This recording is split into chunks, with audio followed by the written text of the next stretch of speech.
Jess, how are you doing? It's your girl, Owamie, and welcome back to another episode of To Hell and Back. If it's the first time joining us, you most definitely welcome. Please do make sure that I subscribe and obviously hit the bell. I absolutely love you. Now, if you'd like to come and be part of our show, we do have a banner here. It will have WhatsApp numbers and an email address. So please do send that WhatsApp message, and my PA will book you. Now, Ninjas, in studio today, we have got E2 Celeb. I did not want to risk making a mistake. Yeah, I get E2 Celeb. E2, yes, yeah, E2. How are you? I am super fantabulous. I'm so proud because this is one time where I actually wrote in, and people never actually contacted me themselves, but I think maybe this will probably be the last interview ever that I'm doing, so I wanted to go out with a bang. Is it? Yeah, I know. Why the last though? I think I've said my story. Oh, is it? Yeah, I think I've said my story. I've done my part in terms of what we're going to be speaking about today, and it can be, especially Owamie. So if you're working by yourself and you're doing everything by yourself, it can be quite hectic and overwhelming. Yes, and overwhelming. Yeah. And then if you don't get the help, also it's like But you never know. You never know. Yeah, no, you definitely never know. Okay, so before we get into the story, we always want to know, just tell us a bit about yourself. Who is E2? Where were you born? Where were you raised? Who are you? And has anyone ever told you look like Vusi Nova? Oh, wow. Stuff like that. I knew you were going to go there. Because today, do you look like someone? I'm like, I know, but let me just get you out of your misery. And then because we're going to be busy, let me tell you. Otherwise, I would have kept quiet. Itu kinna. Gadal. Itu is a Gidumelan celebrity, Kele Palawara Limpopo. I'm turning 40 years old. This which is a shock. When you told me this age, I was like, you look so young. No, I drink a lot of water. Is it? Well, we're gonna join the game. So I'm from Palabora. I come from a decent family with parents. When I say both parents are still together, they were teachers. So growing up with teachers, there's things you need to, especially kadi marks behavior wise, So it was quite a shock if you, at the end of once we start speaking about me, for them to actually realize that our son is a person who turned out into something that we thought were disciplining school kids. I'm gonna be the problem. Oh, okay. It's like helping the community but failing to help your own child. Yeah, I get that. Yeah, so that's basically, I have a brother and a sister. Okay. I'm the oldest. You are the oldest? Okay. Are both your parents still alive? Yeah, no, they're still alive and kicking. But those two aren't going anywhere. They both retired, and Basaloko Palabora. I did my schooling there, primary school, high school. And basically now I was just a student who was a prefect at school, decent marks, sports, I used to be quite naughty, but just teenager naughty. Okay. Yeah. Okay. So I was an average kid. Yeah. Okay. Well, let's get into your story. Why you actually wrote to us. I'm even shaking. Didn't? Look. Why though? Are you nervous? What's happening? So what's happening is that I can freely talk about this thing, but it takes me into a place. Is it? Yeah, into a place where you can never, I don't care, you can be as strong as you can, but Yeah. But I will never touch those tissues today. Because they're coming closer, I'll pull them close, don't worry. I wrote into boldly Owamie. First of all, I said I loved your content and what you're creating. And it's such an amazing platform for anybody who is not comfortable with speaking about certain things. They can come here and feel at home. She's actually quite short, guys. She's tiny. What don't people are intimidating? She's boldly short. So when I saw her, we actually doing this for the second time, but that's for another day. So I wrote in and I was like, you know what? I saw the one show with this young lady who was saying, I can say young lady, who was saying she had a gambling addiction. Yes. And I even saw the follow-up with the gaming organization that came. Yes. And I was like, so I started watching it. I don't know how it came up on my screen, go YouTube. It just came up and there you were, and I was like, yeah, man. So I listened and I was like, yo, I need to come onto this. I think this is very important, especially if you're hearing somebody's, because addiction in many I don't know, I can't say corners or faculties, but in excuse me, all sorts of addiction, foods. So I looked at saw all your shows and I subscribed and I was like, you know what, let me see if anybody has ever come here and talked about like substance, which is drug addiction, which we have not. Yeah. And then usually people don't believe that I actually was a very proud para, if I could say. A para? Yes, like proper. I smile and people might just think, hey, why is this guy taking? That's my coping mechanism. That's how I cope with what, without me going what you went through. Yes. Yeah. So now I didn't find it. I was like, good shot. Then I sent your assistant the message. You guys are so busy. I even forgot. Sorry, guys. Sorry. We kind of booked, but not fully. So please send in your messages. And I think that the other thing I'll say before I forget is that even if someone had come and shared their story about substance, I believe that every single story is unique. Yes. And everyone has a right to tell their story.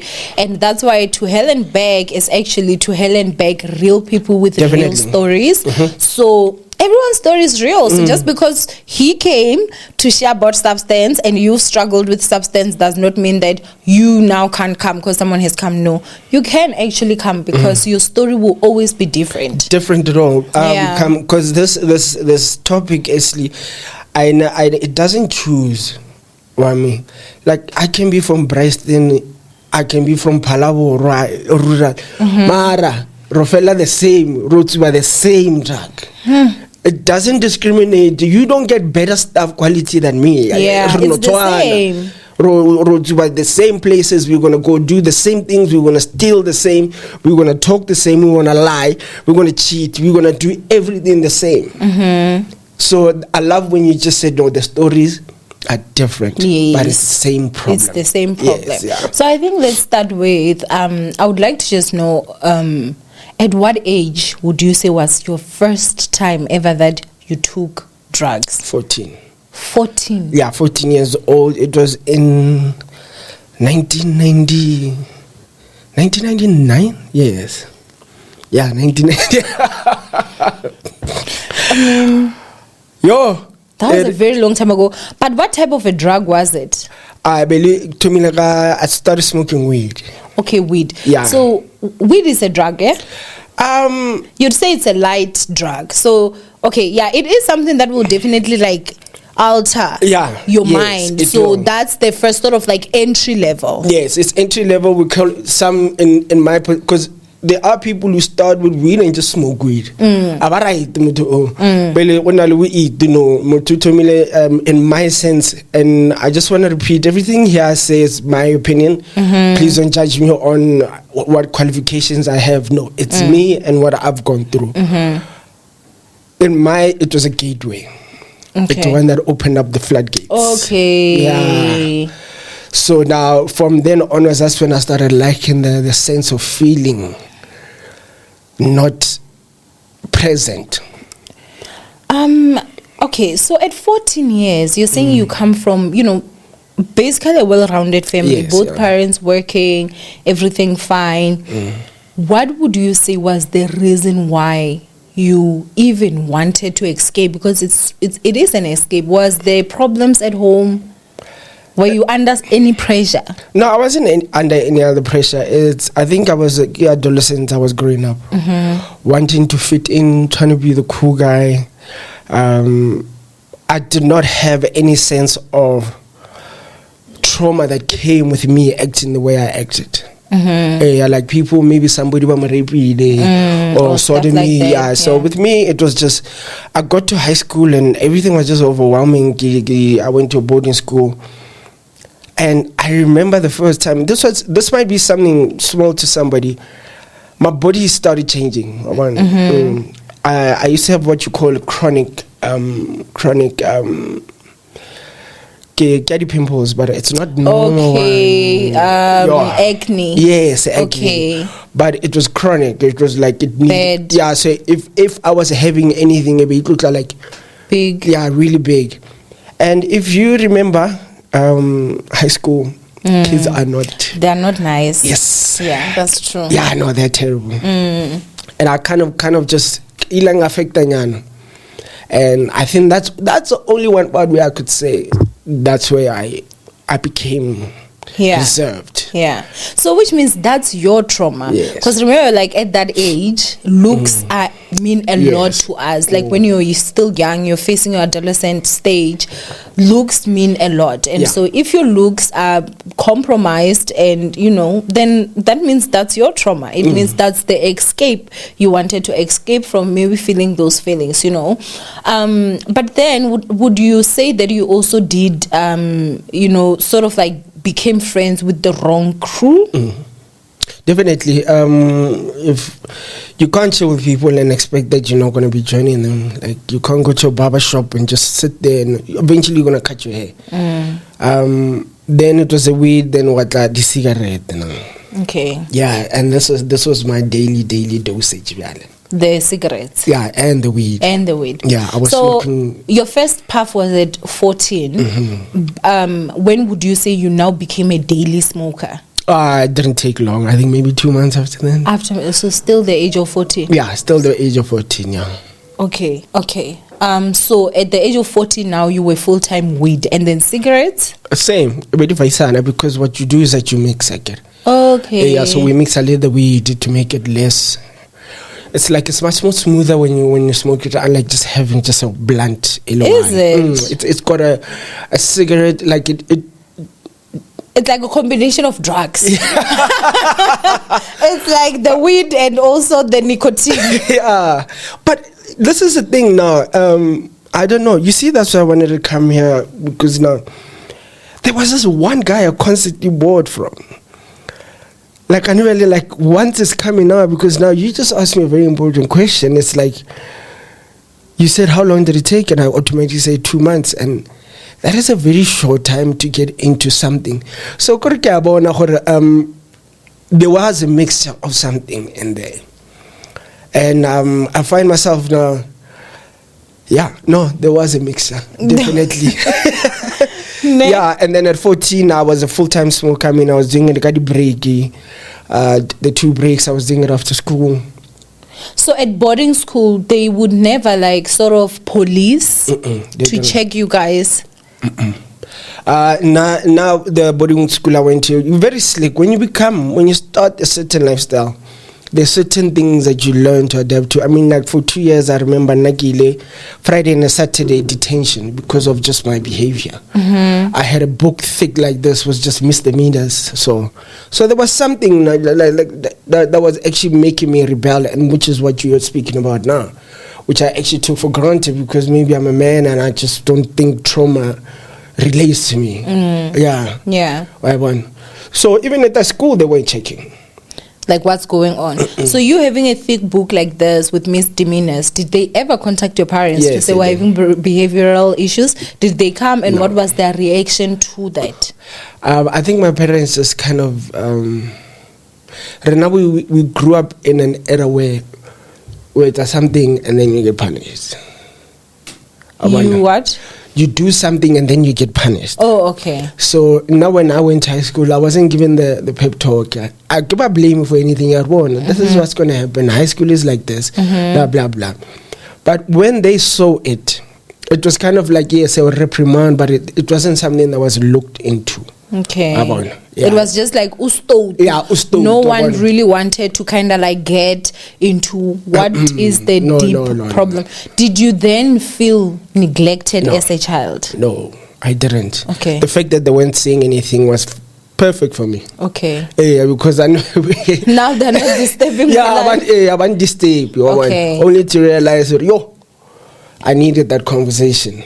Yeah. 20 years later, when I'm an adult. Okay. And I'm still acting the same way when Owamie or my ex is telling me, dude, when you confront me, I switch off, because that's how I've learned how to react to things. Okay. Yeah. Wow. Okay, so I think I'm also just a bit curious.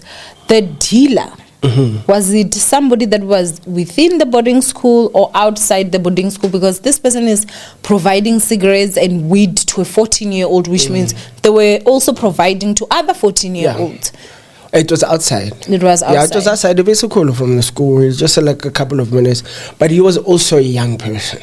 Okay. So yeah, Nakishora somebody who was giving them. So it wasn't I'm hurting the youth or something. He was also a young person.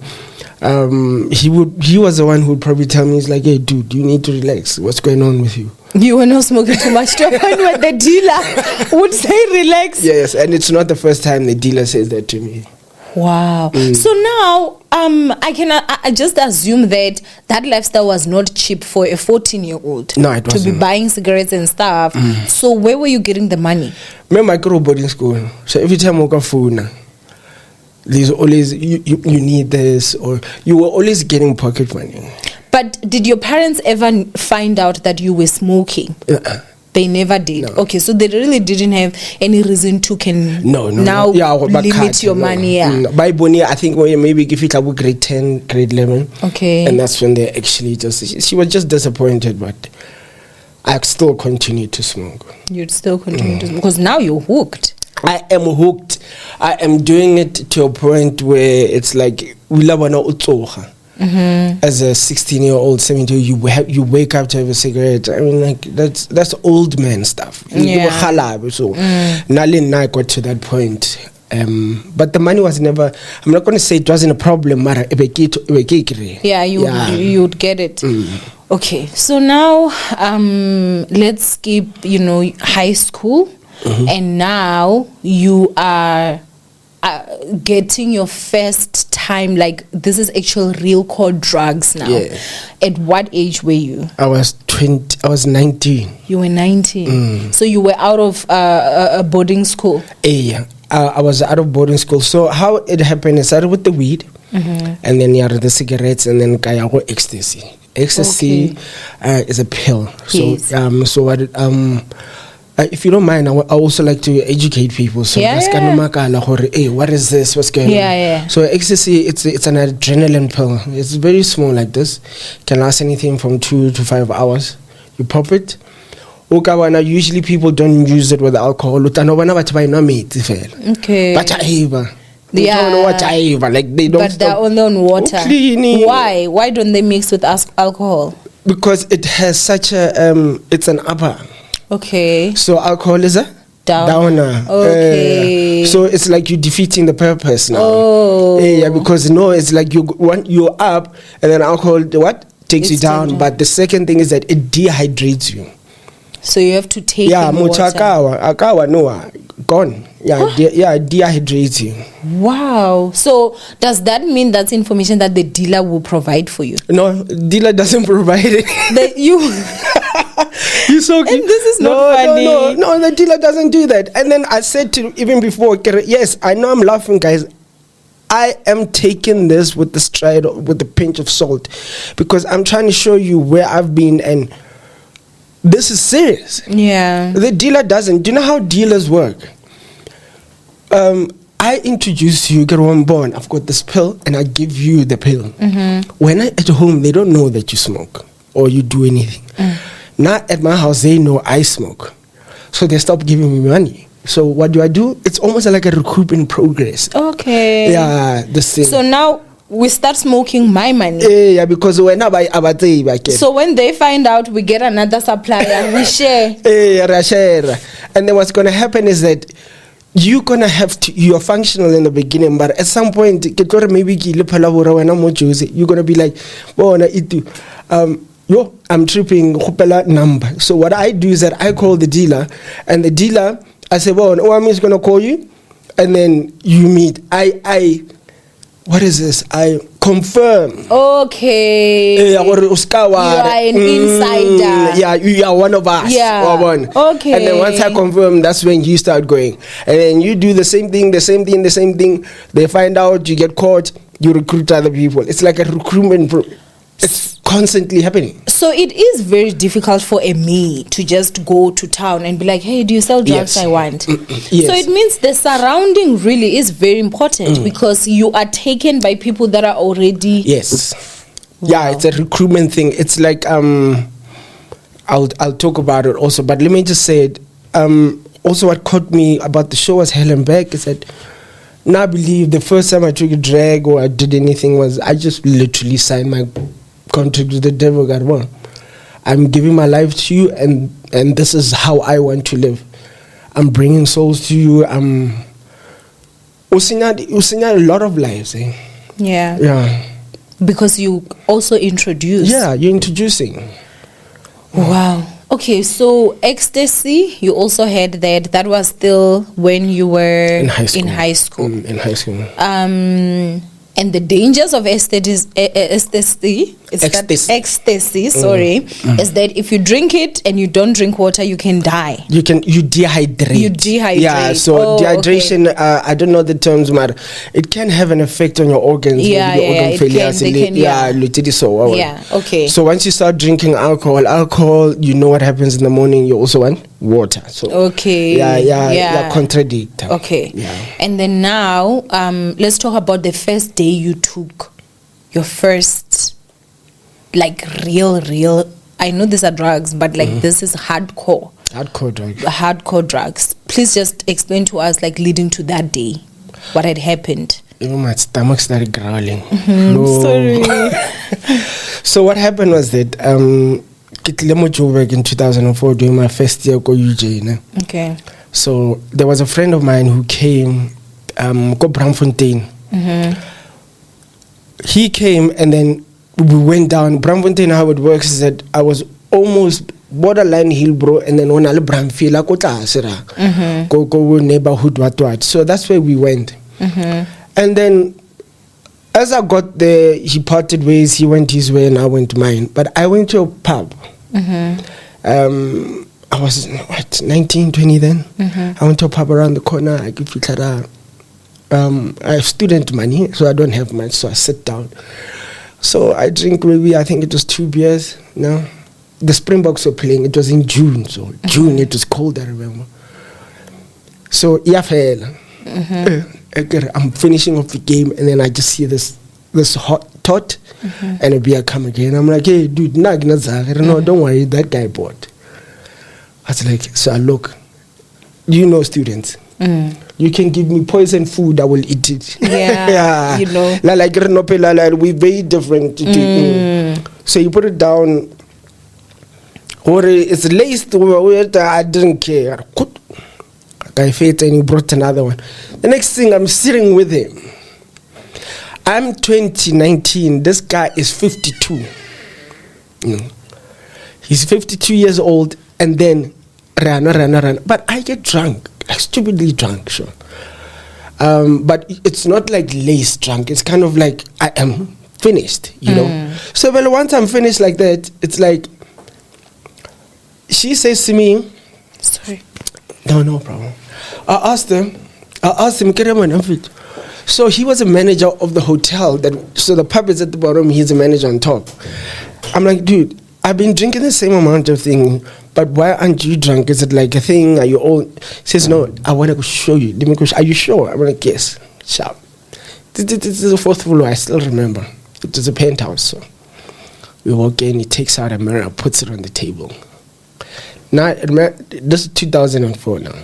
TV. Takes out a mirror and a razor. So you take it out, you chop it. It's a bag like this. By a cat. Yeah. So he puts it, and then he takes out a bag of cocaine, and then he puts it. double shot the guy. Pa. He says, take one. I'm like, no. So he takes first. So, but Gabon, I don't know. I'm struggling here. I'm struggling because you know. So, okay, because you're drunk. Yeah, I'm struggling.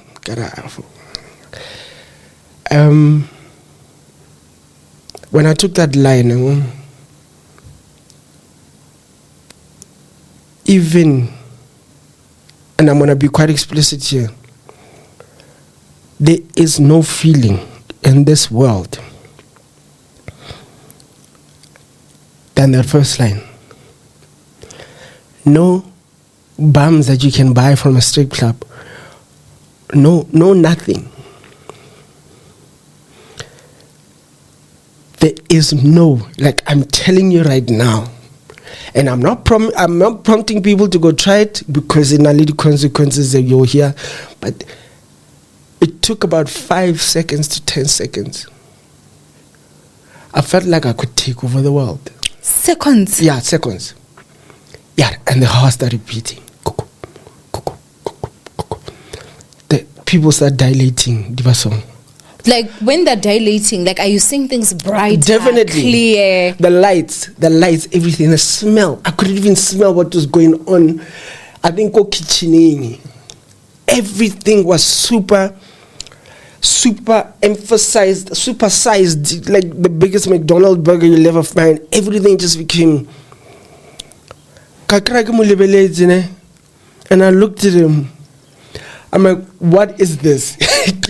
I took it before asking. I don't want to used to speak like this because he's done too much of it. Is he black? Was he black? He was white. He was a white guy. No, he smokes and he's. So this good friend of mine eventually passed on, but he passed on. But that room became so small, it became so big. The TV, I could hear it, the music, the feel on my skin. Everything just enhanced. But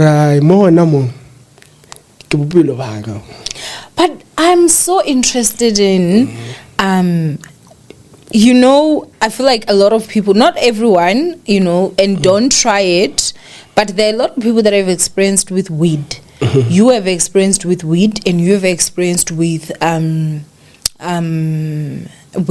actual hardcore drugs. Yeah. From what I hear, weed also enhances everything. Like it enhances your feeling and sensation. What would you say percentage-wise is like the difference of the high? So I'm gonna change that because it's very unfair on the weed. Oh, okay. Yeah, no, it's very unfair. Mm-hmm. So in drug sense, you have an upper and a downer. Okay. So people prefer their own thing. So now I was an upper. Okay. So an upper is the one that elevates me. Okay. And then we love about yes. Yeah, get down. That's weed or and heroin. Yeah. So weed alone makes you very still, and then so it's a downer. Okay. We love yeah, they talk slow. They talk so. Not because I experienced it. I prefer the higher other than the downer. So the percentage is that I never went here. Okay. Unless I needed to down because there were days where I wouldn't sleep. I mean, the longest I've gone was 14 days. Not sleeping? Yeah. And was that like with one line or it was multiple? Like a lot. This is a binge of note. The twitching? Yeah, the twitching. So the twitching how it works is that I don't want to over-exaggerate. I'm talking about constantly having to take these lines. Yes, 14 days sounds like, I'm not talking like, if I did get in, maybe it would be like 10 or 15 minutes in between of trying to sleep, but you can't. But you get to like the 10th, 11th, 12th day where your nervous system starts breaking down. Your heart. So what I used to do is that, do you know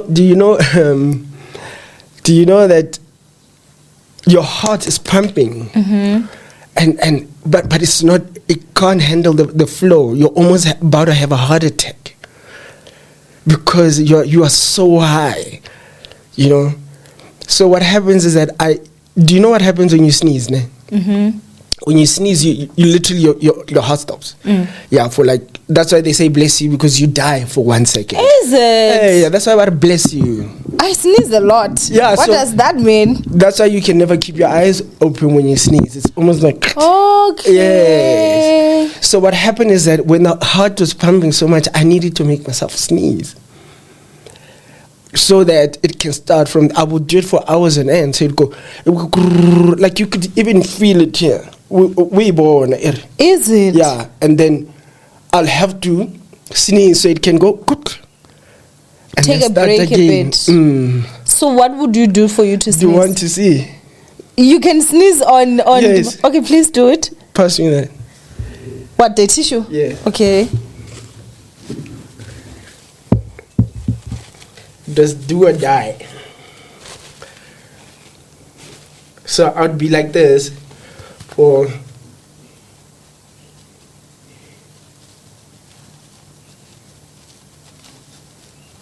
Oh my God. Okay, the other one. Now I can't even. And then you sit in there and you're like.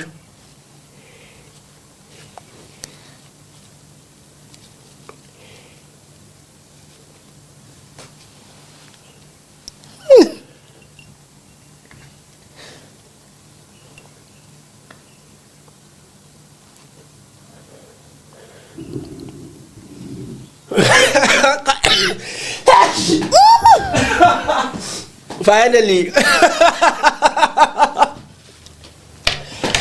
Oh wow, I haven't done that in years.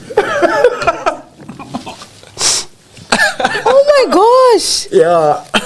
Can you even see like my eyes are tearing now? I haven't done that in years. That is a literal skill. Yes. That didn't even take you a minute. But if I'm in a hurry, I can do it. I can do it over 6 or 7 times. Because it's a matter of life and death. So you understood that. So was it a trick that your other... I just picked it up on it. That I needed to stop this because I don't even know why I'm still alive.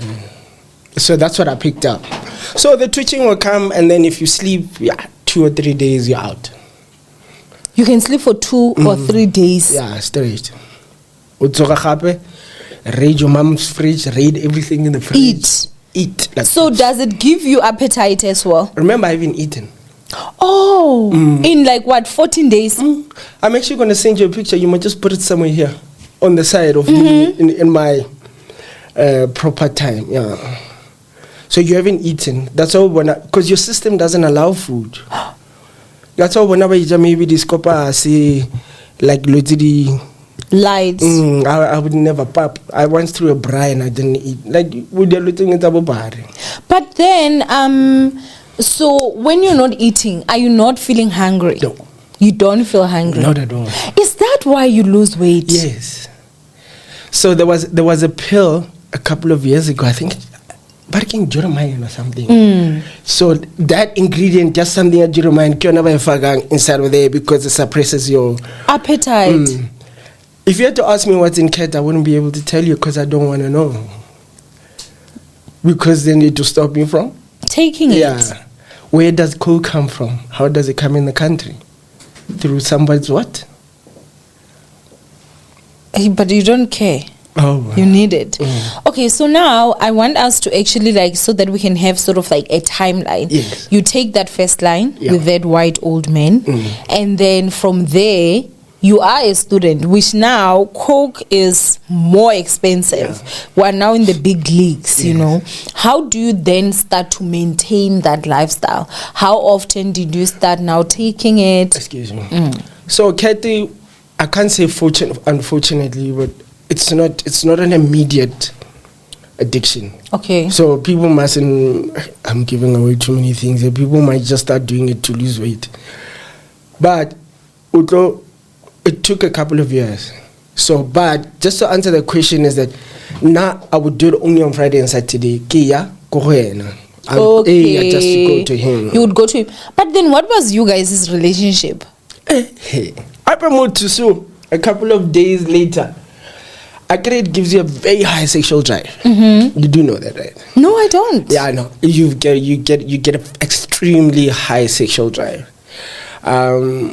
Fortunately, all these parties where people are gathering. P. Diddy parties. Yes, that is why they act like that. Get on and know exactly what happens there. So now, what happens is that me and his relationship, I only found out a couple of months later. But no, this guy is gay. Which, for a man, I doubt a straight man is gonna be ordering shots. And so from the moment he said he ordered, I just knew. I was like, do you understand? But then, did you guys end up having a relationship? No, no. That world can make you do the crazy most horrible stuff. things. But now, always felt like I was brought up right, and I could never handle having been done something for drugs. No. So our diploma, he's buying me these. It was 200 rand a bag, but he's taking a lot. Like he's taking 1,000, 2,000 a month, not a week. I mean, then I get out, you get pocket money. I know what I fell. And I think 2005 or 2006. Lena, he went on a bench and then he slept on the wheel. And then he was involved in a car accident. Yeah. So how did that now make you feel? Because he was the one that was buying, and did you know the dealer? Yes. Okay, so you knew the dealer, Yes, so now you could go there yourself. I could go there myself. Did you ever find other friends apart from him that were also into the same lifestyle? I was the king. I was the one who introduced everybody. Oh gosh. And I remember we had a conversation last week, and you told me about forgiving myself. And there was something I said, I dissect. Owamie is right. And then that's why I say I go out of my way to make things right with people. And you're like, no, you haven't forgiven yourself, because I was the one who recruited everybody into this thing. And I'm not proud of it, but yeah. But some of them have gone to be very successful. Some of them have not. Some of them, I don't know. I had a friend who was a mule. He disappeared. He was a mule? So he would transport the drugs? Yeah. From where to where? He was supposed to, but where was he? He was in China or Singapore or something. Yeah, and then I haven't heard from him in a couple of years.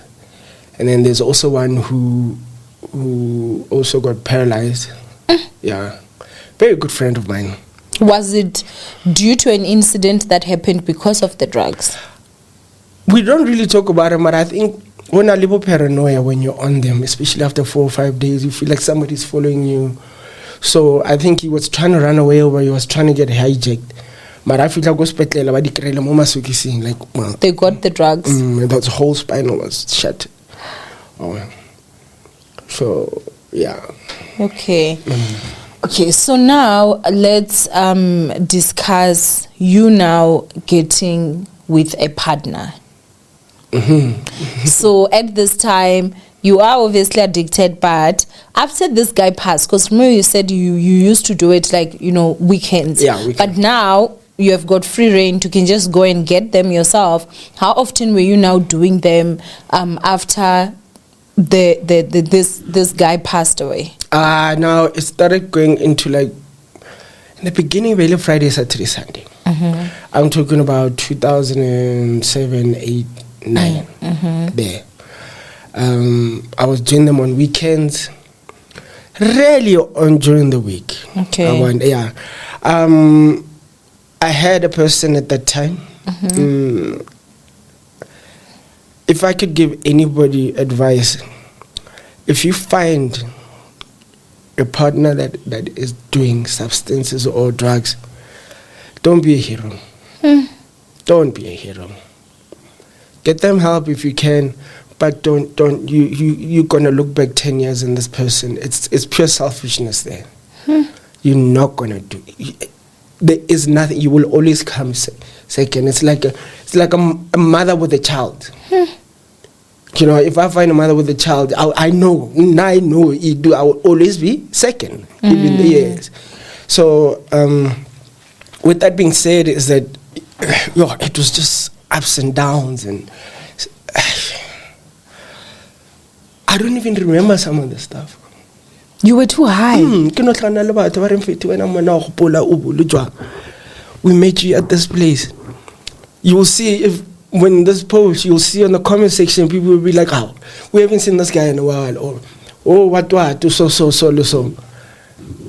And during that time, 2006, 2007, I was living my best life, functional. Functional. I was going to work. I was doing everything possible. If you told my parents I was on them, they will tell you you're lying. Wow. But, obviously we're still going to get to the part with your partner. Due to the fact that, as society, I think we're always so used to, if a person is on drugs, then they have to be like an actual para that we see.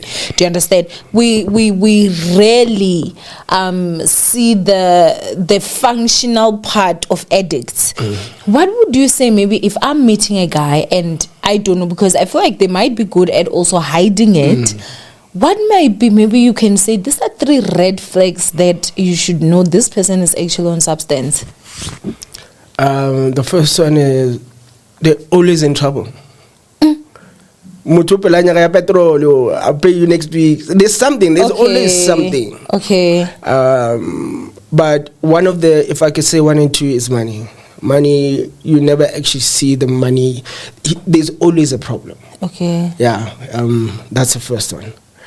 The second one, if I could say, is changing behavior.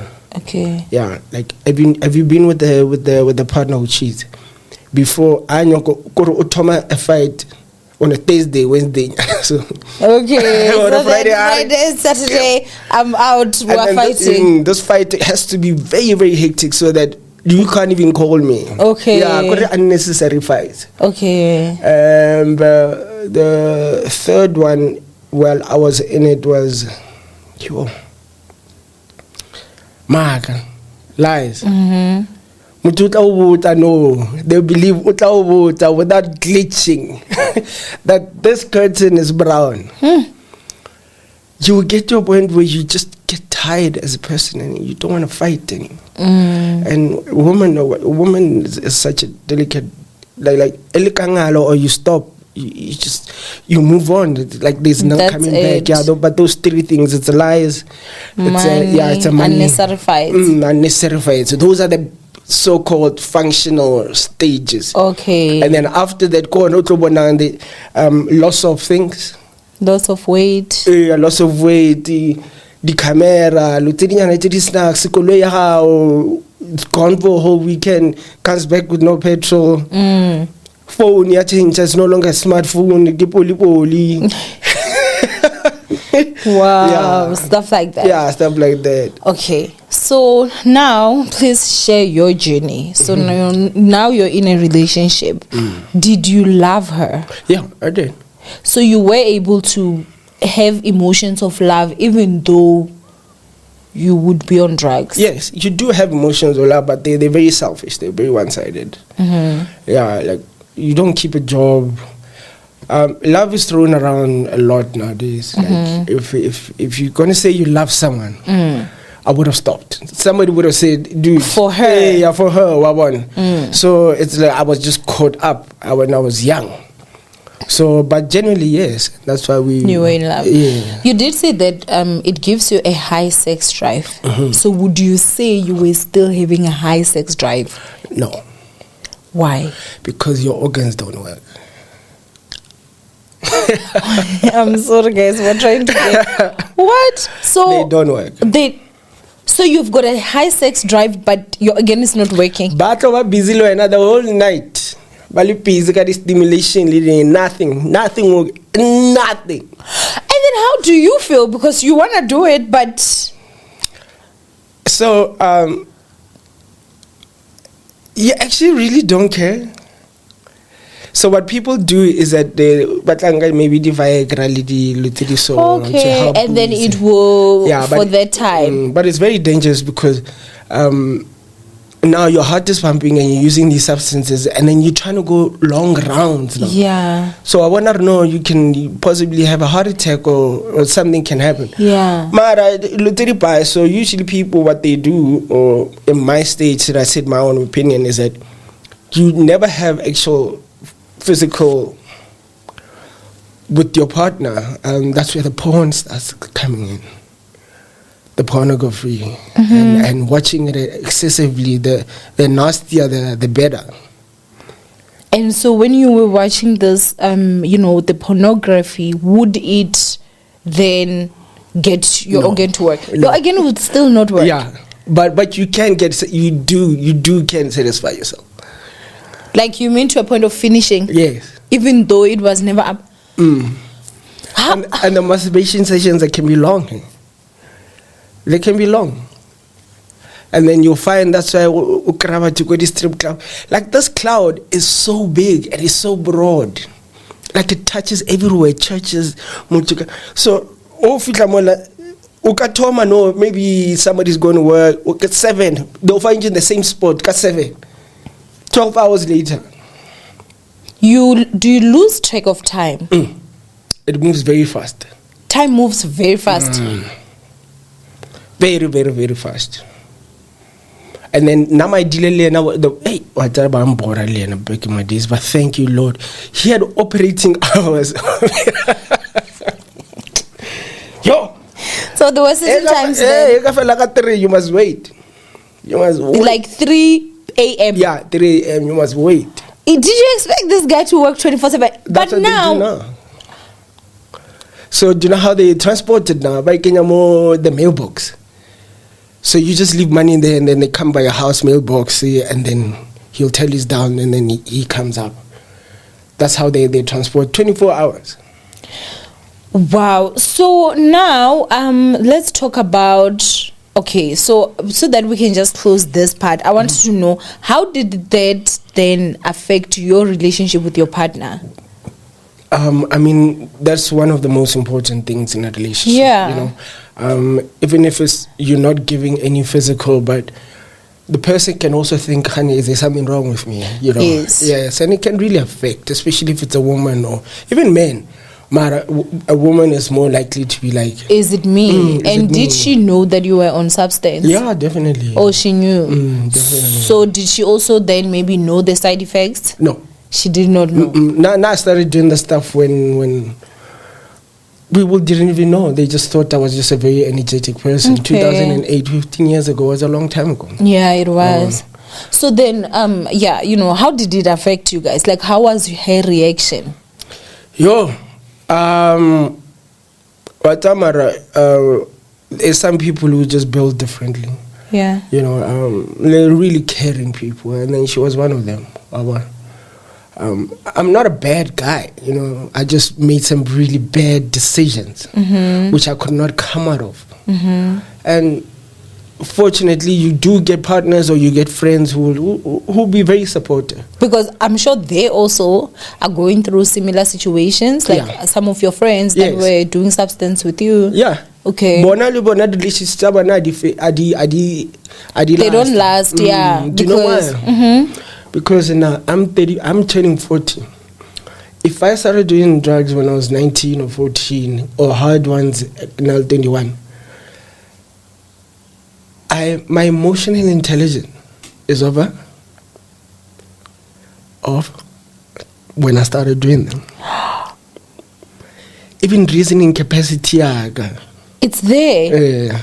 It's 9 years I haven't done so. You've been clean for 9 years, so if you're thinking he's 50 and then you're thinking you're arguing with the 50-year-old, you're arguing with a 21-year-old little boy. Because everything needs to happen now. Everything is just that emotions. Because everything is heightened. Yes. And then when you used to do them, every time you came across a problem, you go to drugs. Yeah. So you never handle things on a sober mind. And you never got the opportunity to learn how to process your emotions. And then no nonsense. I would beat you. When you are sleeping for those 3 days, you'd wake up and... Because I'm sure that's when you're like at your lowest. Yes. You're down, you're exhausted, your body physically is exhausted. I would take a belt. I'm kidding. That is actually the perfect time. Oh, crash. That's what I'm saying. Crash. The crash time is my up time. And then your head starts having like the gunganyana song. Like I would have like my head. I would just wake up and my brain would be swollen up. Oh my gosh. And then I did it so much I burned the skin in my nose. Because I was rotting. I think I don't know if it was brain matter coming out or I was rotting. Because you would have to snort with your nose. Yeah, with the nose. And then and you're constantly doing, and then it starts with the teeth, and then here you just rot. We have a wound. Yes. A wound, it takes long here. Yeah. Now inside here where it needs to breathe, but when are you constantly what? You're constantly putting stuff up there. Come on, get a tissue to sneeze. And then once I did that, I figured no, there was a problem because they told me at work. I took it. You would eat it. And then I would eat it and then I would lace it like a cigarette. Like you'd wet the cigarette and lace it. And then smoke. And would it give you the same effect? It's not. It takes longer. It's a waste. Yeah, but I like the nose. The nose goes straight. Yeah, straight. Action, let's move. Always on the move. Always on the move. Wow. Okay, so now let's talk about the feeling, because you did say that you had a problem with whenever the dealer would close. So let's say you are out 3 a.m. your dealer is closed. Tell me that feeling. If you're by yourself, it is the worst experience. You start itching. You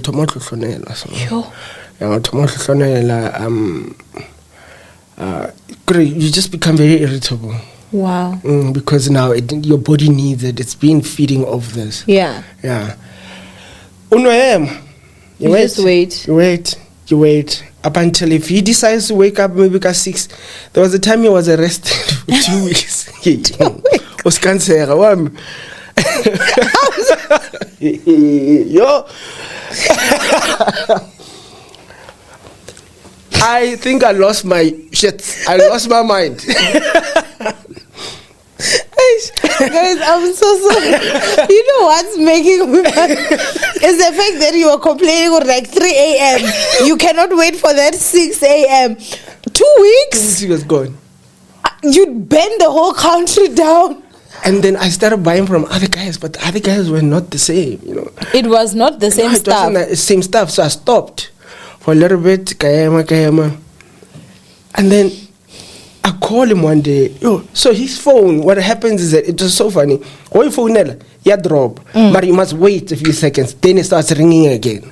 I don't know how he did that. Okay. And then he answered. His wife told. He's like, no, so and so is in prison.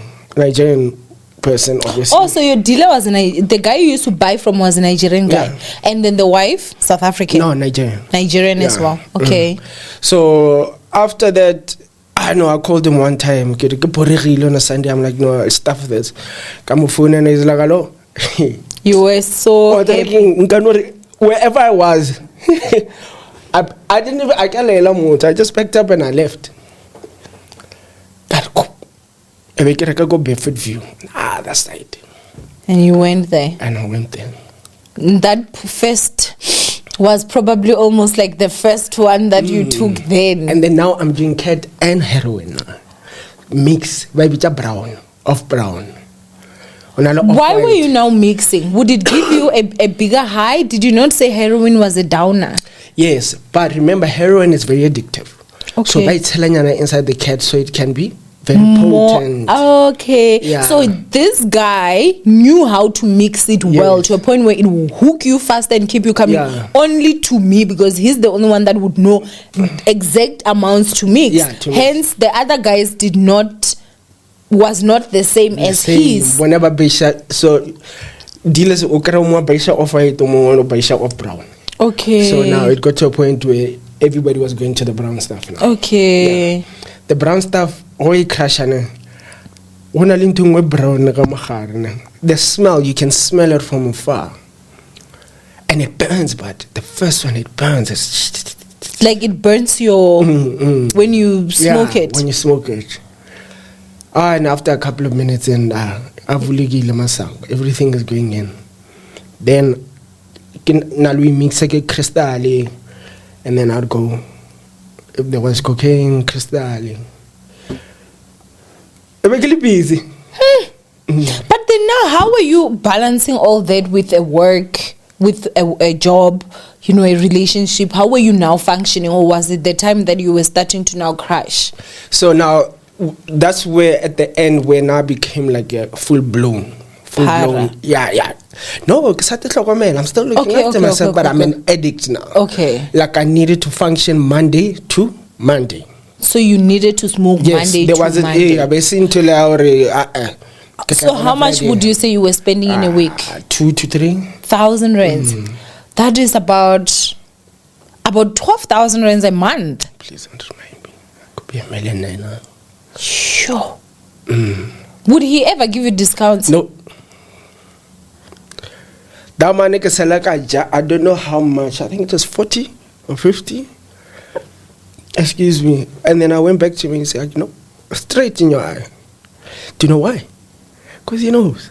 You are going to make a plan. He knows, yeah. And that's how they catch you.